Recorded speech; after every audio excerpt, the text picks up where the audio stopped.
57 points on the board means we have taken the number one seed into the playoffs. It's the semifinals. We are one win away from guaranteeing a spot in the CONCACAF Champions Cup. We are 2 wins away from lifting our very first trophy. And a very happy good morning, one and all. Welcome back to episode number 27 of The American Dream. I am Mr. Cellophane. Make sure you put a like on this video if you've enjoyed the series so far. 2 playoff matches in the North Star Cup for a chance to compete for the CONCACAF Champions Cup. We've got the playoff quarterfinal between Halifax Wanderers and Valor FC. Valor knocked out Pacific in the first round. Winner of that match is going to take on the loser of us and Forge FC, sincerely hoping it is Forge FC. That will be in the playoff semifinal. We participated in that last year. We don't want to have to do that again. So we need the win there for another chance at Continental glory, even though we didn't really do so well this year against Pumas. Second time, maybe a charm. Watch, we'll draw Pumas again. George Marks is going to be in goal. Our back three is going to be El Anabe, Abatna, and Gefrard. Castillo and Pertuz on the wings. Mo Farsi is on the bench. Sargis, he's not happy with training. I mentioned this in the last episode, but I have confirmed it. He is unhappy with training, and he is unhappy about learning his new position, but we are going to force it down his throat for at least 2 more matches. He'll be paired in the midfield with Isaiah Johnston, who has been absolutely fantastic this year. 7 goals in the league, 5 assists. Noah Verhoeven will be at the 10. He's got 8 and 5 himself. And paired up front will be Mohamedou Kane and Alain Didier. We did not enjoy success in our last matchup against Forge FC. It was terrible.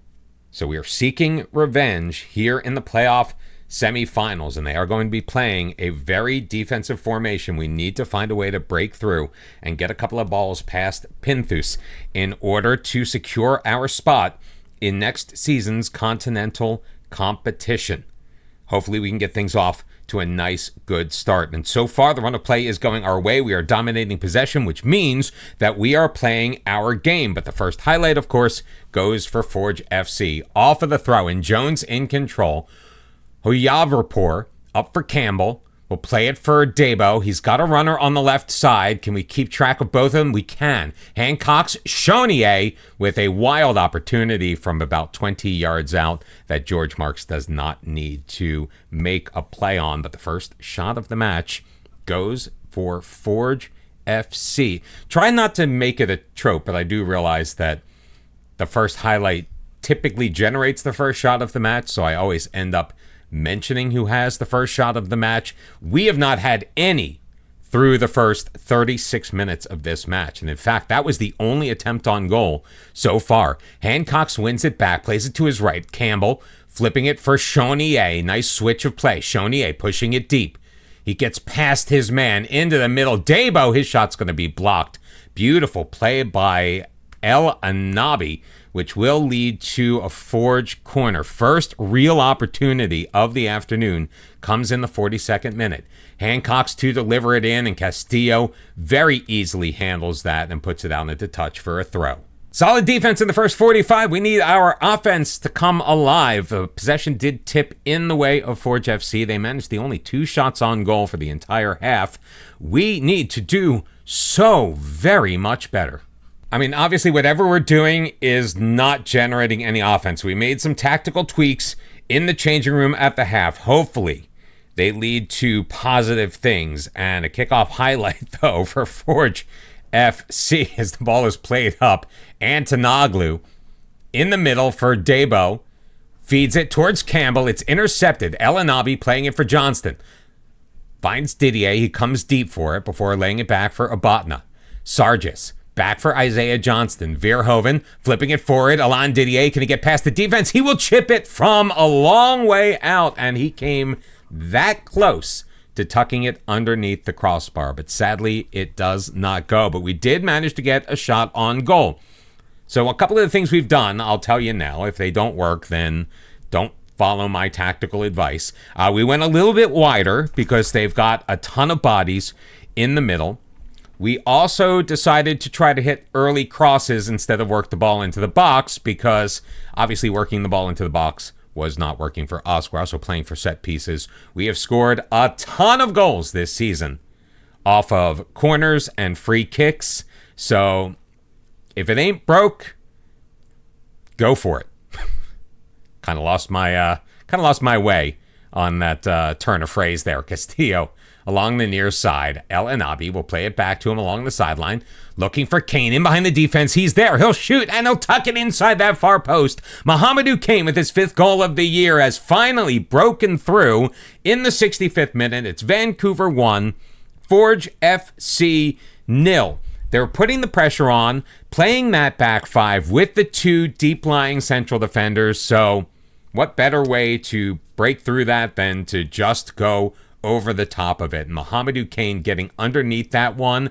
Absolutely fantastic. Now, Kane was starting in place of Ryazantsev because Ryazantsev being on the pitch would have meant we were starting 6 foreigners. We're not allowed to do that. Off the corner, Noah Abatna. That's his first of the year. Castillo with a glorious delivery.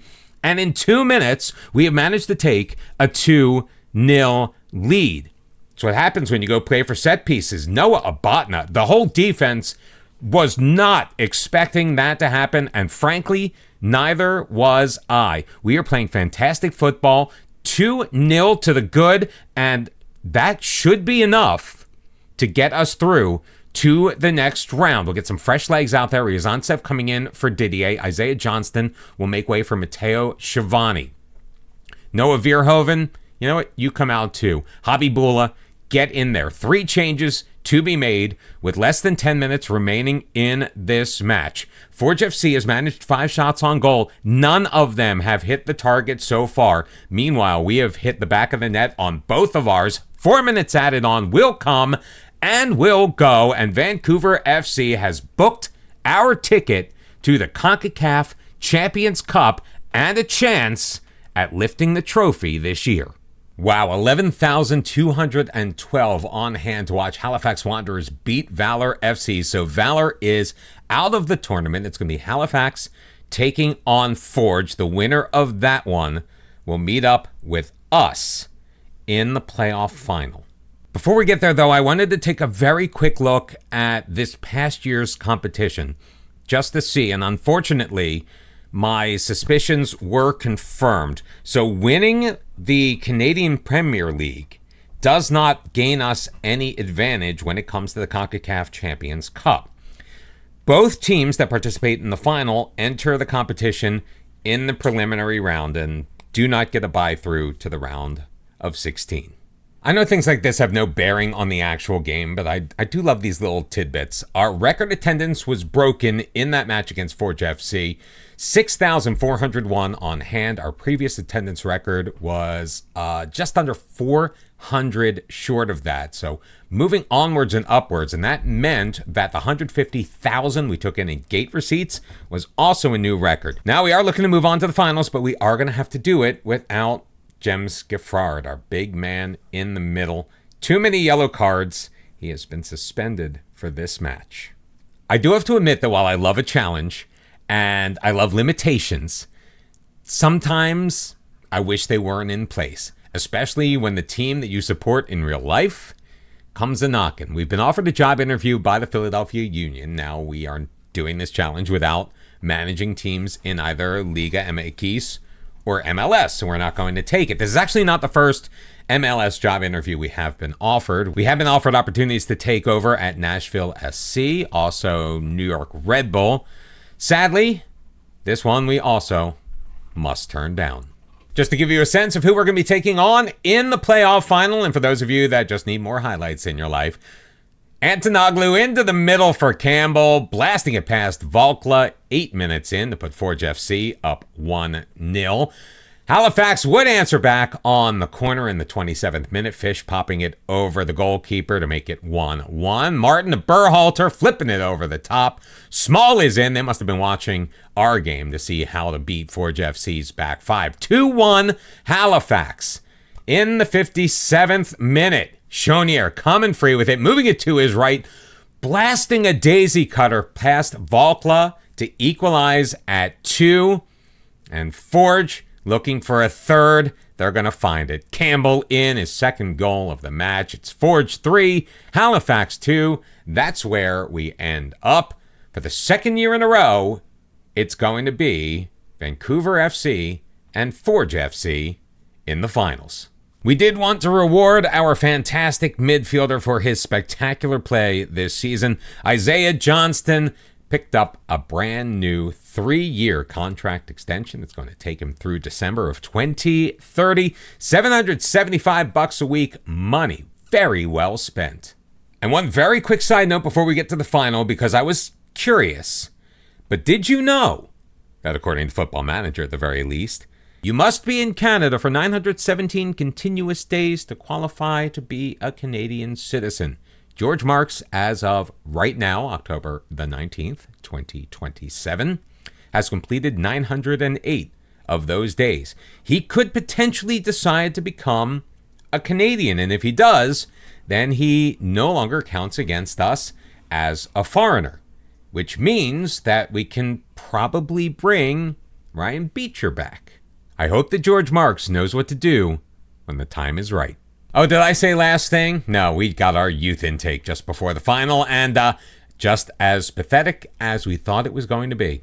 Our top prospect, a 5'6", 132-pound, 16-year-old midfielder with a temperamental personality.